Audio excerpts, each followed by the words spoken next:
உங்கள் தந்திவன் தொலைக்காட்சியில்.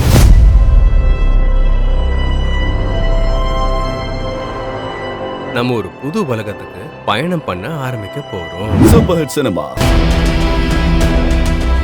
ஒருத்தனை கொன்னுட்டு ஒருத்தன் ஓடி போயிட்டான். அதை பார்த்துட்டு நீங்க 3 பேரும் வந்திருக்கீங்க. போலீஸ் நம்மள தேடிக்கிட்டு இருக்காங்க. கூடவே செத்தவன் கேங்கும் நம்மள தேடிக்கிட்டு இருக்காங்க. நாம ரெஜிஸ்டர் மேரேஜ் பண்ணா என்ன? யாரோ மாதிரி எத்தனை நாளைக்கு தான் இப்படி வாழ முடியும்? நீ ரொம்ப கவனமா இருக்கணும். அவங்க லவ் பண்றதும் ஆசைப்படுறதும் பொண்ணுங்களோட உடம்பதான். Gayatri, there is no friendship between man and woman other than sex. உன்னோட அன்பு காதலன் இங்கதான் நின்னுகிட்டு இருக்கான். காதல், ஆக்ஷன் மற்றும் சென்டிமெண்ட் காட்சிகள் நிறைந்த திரைப்படம் நீ இருக்கும் வரை இன்று இரவு 9 மணிக்கு. Catch us on TV, Thandivan app, thandivan.com and YouTube.